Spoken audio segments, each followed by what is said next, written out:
ஆன்மீக சொந்தங்கள் அனைவருக்கும் வணக்கங்க. இன்றைக்கி நாம் நம்மளுடைய சேனலில் என்ன மாதிரியான விஷயங்கள் எல்லாம் பார்த்து தெரிஞ்சுக்க போகிறோம் அப்படின்னு பார்த்தீங்கன்னா, தனுசு ராசி அன்பர்கள் அனைவருக்குமே ஜூலை மாதம் 17ஆம் தேதி அன்று ஆடி மாதமானது பிறகுது. இந்த ஆடி மாதம் அப்படிங்கிறது உங்களுக்கு என்னென்ன விதமான சிறப்பான மாற்றத்தை தரக்கூடிய மாதமாக இருக்க போகுது. மேலும் நீங்கள் இந்த காலகட்டத்தில் என்ன மாதிரியான விஷயத்தில் கவனமாக இருக்கணும், என்னென்ன விஷயங்கள்லாம் நீங்கள் பண்ணணும் பண்ணக்கூடாது அப்படிங்கிறத பற்றி தான் நான் இன்றைக்கி இந்த வீடியோ பதிவின் மூலியமாக உங்ககிட்ட முழுசாக சொல்ல போகிறேங்க. இந்த பதிவில் சொல்லக்கூடிய எல்லா விஷயங்களுமே உங்களுக்கு பயன் தரக்கூடிய விஷயங்களாக தான் இருக்கக்கூடும். ஸோ வீடியோ ஸ்கிப் பண்ணாமல் தொடர்ச்சியாக பாருங்கள்.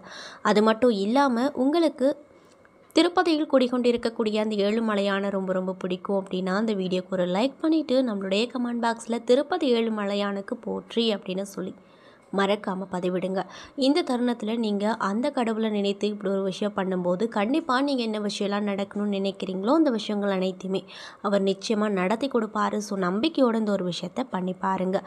மேலும் இது போன்ற ஆன்மீகம் சார்ந்த வீடியோக்களெல்லாம் நீங்கள் முழுசாக பார்த்து தெரிஞ்சுக்கணும் அப்படின்னு ஆசைப்பட்டால் நம்மளுடைய சேனலை மறக்காமல் சப்ஸ்கிரைப் பண்ணிவிட்டு கீழே இருக்கும் பெல் ஐக்கானையும் மறக்காமல் கிளிக் பண்ணுங்கள்.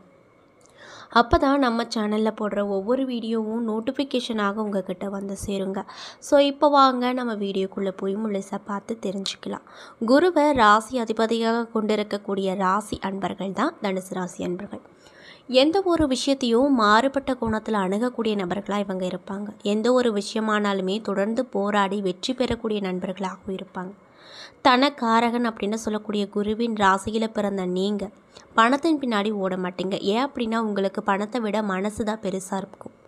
நட்புக்கு குணத்துக்கு மட்டுமே நீங்கள் மரியாதை கொடுக்கக்கூடிய நபர்களாக இருப்பீங்க. மிகப்பெரிய செல்வேந்திரா ஆனாலுமே உங்களை சிறிய அளவில் அவமதித்தாங்க அப்படின்னா அவங்கள அறவே ஒழித்து விடுவீங்க, ஒதுக்கியும் விடுவீங்க. மேலும் 11வது இடமான லாபஸ்தானத்திற்கு அதிபதியாக சுக்கிரன் வருவதால் ரியல் எஸ்டேட், கார் வாங்கி விற்பது போன்ற தொழிலில் இருக்கக்கூடியவங்களுக்கு லாபம் அதிகமாக கிடைக்கும். சயன மோட்சஸ்தானமான 12வது இடத்திற்கு அதிபதியாக செவ்வாய் இருப்பதால் மாகாண்களின் ஜீவ சமாதிக்கு சென்று வருவதால் சித்தர் வழிபாடு செய்வதல் போன்ற விஷயங்கள் உங்களுக்கு நன்மையை தரக்கூடிய விஷயங்களாக இருக்கக்கூடுங்க. மேலும் தனுசு ராசிக்கு அதிபதியான குருவை கோத்தாண்ட குரு என்று அழைப்பாங்க. எனவே குறுக்கீடும் போராட்டங்களால் அவ்வப்பொழுது சந்தோஷத்தை இழந்து நிற்பீங்க. இறைவனே மனிதனாக வாழ்ந்து போராடி அதில் வெற்றி பெற்று அந்த வெற்றிக்கு பிறகு மகிழ்ச்சி கோலத்தில் திளைத்த தலங்களுக்கு சென்று வரும்போது உங்கள் வாழ்க்கையில் அர்த்தம் புரியும். அதனால் அமைதி உங்களுக்கு கிடைக்கும். அப்படிப்பட்ட தலமே திருப்புட்குழி ஆகும். திருப்புட்குழி என்பது மருவி திருப்புட்குழி என்று அழைக்கப்படுதுங்க. அதே போல் ஜோதிடத்தில் 9வது ராசியாக வரக்கூடிய ராசி தான் இந்த தனுசு ராசி. நவகிரகத்தில் முழு சுபர் என்று அறியப்படும் குரு பகவான் ஆளக்கூடிய ராசி. நெருப்பு ராசியான இவர்கள் இரட்டை இயல்புடையவங்களாக இருப்பாங்க. இவங்க சாகச மனநிலை கொண்டவங்களாக இருப்பாங்க. சுதந்திர மனப்பான்மை கொண்டவர்களாகவும் இருப்பாங்க. எந்த விஷயத்திற்கும் எளிதில் கோபப்படாமல் பொறுமையோடு இருப்பாங்க. மேலும் எந்த விஷயத்திலுமே முடிவெடுப்பதில் சற்று குழப்பம் அடையக்கூடிய நபர்களாகவும் காணப்படுவாங்க. தனுசு ராசியின் சிறப்பு குணம் என்ன அப்படின்னு பார்த்தீங்கன்னா, பிறரின் மனதை புரிந்து கொண்டு அவர்களின் உணர்வுகளுக்கு மதிப்பளிக்கக்கூடியவங்களாக இருப்பாங்க. மிகவும் தைரியசாலியாகவும் கடினமான சூழ்நிலையை கூட பொறுமையாக கையாளக்கூடியவர்களாகவும் இருப்பாங்க. தங்களின் வாழ்க்கையில் புத்திசாலித்தனமாகவும் கடின உழைப்பும் முன்னேற்ற வேண்டும் என்று நினைக்கக்கூடியவங்களாக இருப்பாங்க. அதே போல் குரு பகவான் ஆளக்கூடிய ராசி தனுசு அப்படிங்கிறதுனால இவங்க செல்வாக்கு மிக்கவங்களாக இருப்பாங்க. கல்வி, நிர்வாகம், மருத்துவர், ஆன்மீகம், அரசியல், நீதித்துறை போன்றவற்றில் சிறப்பாக செயல்படுவாங்க. பிறரின் மதிப்பு மரியாதையும் பெறக்கூடிய நபர்களாக இருப்பாங்க. சகல வித்தைகளையும் கற்றுத்தரக்கூடிய குரு ராசி ஆழ்வதால் கல்வி, புத்தக வியாபாரம், ஓட்டல் தொழில் போன்றவற்றில் அதிக வெற்றியை பார்ப்பாங்க. தனுசு ராசியை சேர்ந்தவங்க தங்களின் குடும்ப வாழ்க்கையில் பொறுப்புடனும் உறவுகளை சிறந்த முறையில் கையாளக்கூடியவர்களாகவும் இருப்பாங்க. குடும்பத்திலும் சரி வெளியிலும் சரி தங்களின் செல்வாக்கை பரிமாறக்கூடியவர்களாக இருப்பாங்க. காதல் விஷயத்தை பொறுத்த வரைக்கும் தனுசு ராசினர் நம்பிக்கைக்கு உரியவர்களாக இருப்பாங்க. அது மட்டும் இல்லாமல் மேஷம், மிதுனம், சிம்மம், கன்னி, கும்பம், மீனம் ஆகிய ராசிக்காரர்களோடு தனுசு ராசினர் மிக நட்பாகவும் திருமண பொருத்தமும் அமைஞ்சிருக்குங்க. மேலும் இந்த ராசியில் என்னென்ன நட்சத்திரங்கள் அடங்கியிருக்கு அப்படின்னு பார்த்தீங்கன்னா, மூலம் நட்சத்திரம், பூரடாரம் நட்சத்திரம், உத்திராடம் நட்சத்திரங்கள். மேலும் பஞ்சபூதத்தில் இது என்ன உறுப்புன்னு பார்த்தீங்கன்னா நெருப்பு உறுப்பு அப்படின்னு சொல்லப்படுதுங்க. தேவகுரு என அழைக்கப்படும் பிரகஸ்பதி தான் இந்த ராசிக்குரிய அதிபதிங்க. மேலும் இந்த ராசியின் தன்மை என்னன்னு பார்த்தீங்கன்னா இரட்டை தன்மை இயல்புடையவங்களாக இருப்பாங்க. மேலும் இந்த ராசியின் அடையாளம் வில் அப்படின்னு சொல்லப்படுதுங்க.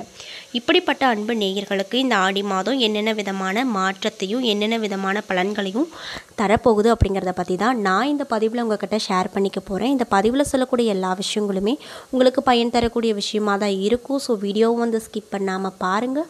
மேலும் தனுசு ராசிக்காரங்க யாராவது இந்த பதிவை பார்க்குறீங்க அப்படின்னா நான் சொன்ன விஷயம்லாம் உங்களுக்கு மேட்சாக இருந்துச்சுன்னா நம்மளுடைய கமெண்ட் பாக்ஸில் எஸ் அப்படின்னு சொல்லி மறக்காமல் பதிவிடுங்க. ஸோ இப்போ வாங்க நம்ம வீடியோக்குள்ளே போய் முழுசாக பார்த்து தெரிஞ்சுக்கலாம்.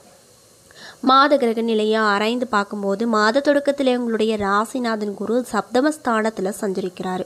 அவரது பார்வை உங்கள் ராசியில் பதிவது யோகமான நாட்களாக அமைஞ்சிருக்குங்க.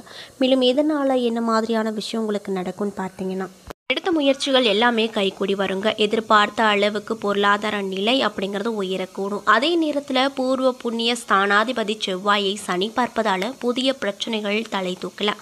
குறிப்பாக பிள்ளைகள் வழியில் வழக்குகள் மற்றும் சோதனைகள் வரக்கூடும். எதையோ ஆராய்ந்து முடிவெடுப்பது நல்லது. இடர்பாடுகள் அனைத்தும் நீங்கும். நல்ல பலன்கள் இல்லம் தேடி வரப்போகுதுங்க. அது மட்டும் இல்லாமல் வியாழக்கிழமை தோறும் விரதம் இருந்து குரு கவசம் பாடி குரு பகவானை வழிபடுறது நன்மை கொடுக்கும் அப்படின்னு சொல்லப்படுது. மேலும் கடக ராசிக்கு புதன் சென்றிருக்காரு. உங்கள் ராசிக்கு 7 மற்றும் 10 ஆகிய இடங்களுக்கு அதிபதி தான் இந்த புதன். கேதாந்திர பத்திய தோஷம் பெற்ற கிரகமான புதன் அஷ்டமத்தில் சஞ்சரிப்பது யோகமான காலகட்டமாக இருக்க போகுது. அதாவது கெட்டவன் கெட்டிடல் கிட்டிடும் ராஜயோகம் என்பதற்கேற்ப எதிர்பாராத விதத்தில் நல்ல பலன்கள் நடக்கும். இடையூறு சக்திகள் நீங்கும். கடை திறப்பு விழா, கட்டிட திறப்பு விழா போன்றவற்றில் கவனத்தை செலுத்துவீங்க. படித்து முடித்து வேலை இல்லாமல் இருக்கும் பிள்ளைகளுக்கு வேலை வாய்ப்புகள் அப்படிங்கிறது கிடைக்குங்க. மறைந்த புதனால் நிறைந்த தனலாபம் கிடைக்கப்பெற்று மகிழ்ச்சிகரமாக காணப்படுவீங்க. தொழிலில் பழைய கூட்டாளிகளை விலக்கிவிட்டு புதிய கூட்டாளிகளை சேர்த்து கொள்ள முயற்சி எடுப்பீங்க. பெற்றோர்களின் உடல் நலத்தில் கவனம் ரொம்ப தேவை. மேலும் ரிஷப ராசிக்கு சுக்கிரன் சென்றிருக்காரு. உங்கள் ராசிக்கு 6 மற்றும் 11 ஆகிய இடங்களுக்கு அதிபதி தான் இந்த சுக்கிரன். ஆனால் உங்கள் ராசிநாதன் குருவிற்கு பகை கிரகமாக விளங்கக்கூடியவர் சுக்கிரன். அவர் பகை வீட்டில் சஞ்சரிப்பது அவ்வளவு நல்லதில்லை. இதனால் என்ன மாதிரியான விஷயம் உங்களுக்கு நடக்கும்னு பார்த்தீங்கன்னா, எதிரிகளின் பலம் அப்படிங்கிறது கூடும். எதிர்பார்ப்புகள் அனைத்தும் நடக்குங்க. உதிரிய வருமானம் குறையக்கூடும். இல்லத்தில் உங்களுக்கு தேவையில்லாத பிரச்சனை வரும். உள்ளத்தில் நினைத்ததை உடனடியாக செய்ய முடியாது. வழக்குகள் ஏதாவது இருந்தால் அதில் சிக்கல் வரக்கூடும். இன்னும் சிலருக்கு வருமான பற்றாக்குறையின் காரணமாக கடன் வாங்க வேண்டிய சூழ்நிலை கூட வரக்கூடுங்க. எதையும் யோசித்து செய்ய வேண்டிய நேரமாக உங்களுக்கு அமைஞ்சிருக்கு. மேலும் மாதம் முழுவதும் கும்பராசியில் சஞ்சரிக்கும் சனியை சிம்ம ராசியில் சஞ்சரிக்கும் செவ்வாய் பார்க்குறாரு. உங்கள் ராசிக்கு யோகம் செய்யும் கிரகமான சனியை செவ்வாய் பார்ப்பது அப்படிங்கிறது உங்களுக்கு நல்லதல்ல.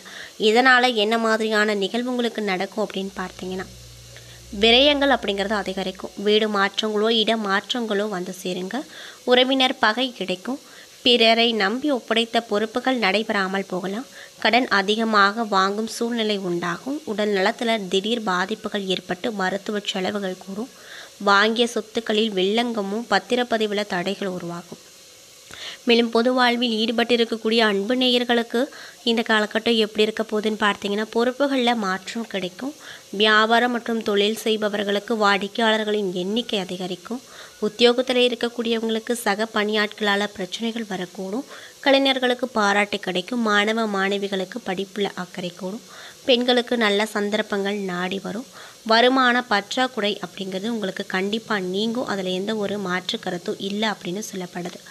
அது மட்டும் இல்லாமல் பிறரிடம் பழகுவதில் தனித்துவம் உண்டாகும். மற்றவர்களுக்கு முன் உதாரணமாக வாழ்வீங்க. இலக்கை நிர்ணயம் செய்வீங்க. திருமண முயற்சி ஏதாவது பண்ணிகிட்டு இருக்கிறீங்க அப்படின்னா அதில் வெற்றி கிடைக்கும். சனி மற்றும் ராகு கேது பயிற்சியால் சொத்து தொடர்பான விஷயத்தில் சிறு சிறு மன உளைச்சல் தரக்கூடிய விஷயமா இருக்கும்.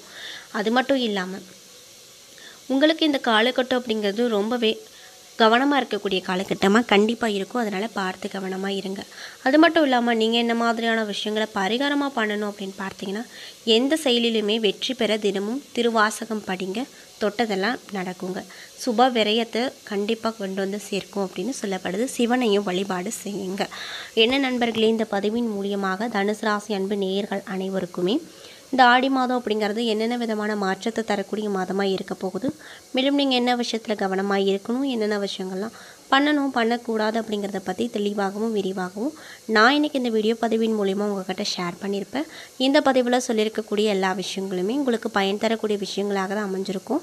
ஸோ வீடியோ பிடிச்சிருந்தால் லைக் பண்ணுங்கள், ஷேர் பண்ணுங்கள். அது மட்டும் இல்லாமல் இது போன்ற ஆன்மீகம் சம்மந்தப்பட்ட வீடியோஸ் எல்லாம் நீங்கள் முழுசாக பார்க்கணும் அப்படின்னு ஆசைப்பட்டால் நம்ம சேனலை மறக்காமல் சப்ஸ்கிரைப் பண்ணிவிட்டு கீழே இருக்கும் பெல் ஐக்கானையும் மறக்காமல் கிளிக் பண்ணுங்கள். அப்போ தான் நம்ம சேனலில் போடுற ஒவ்வொரு வீடியோவும் நோட்டிஃபிகேஷனாக உங்கள்கிட்ட வந்து சேருங்க. மேடம் உங்களுக்கு திருப்பதி பெருமாளை ரொம்ப பிடிக்குன்னா மறக்காமல் அந்த வீடியோவுக்கு லைக் பண்ணிடுங்க.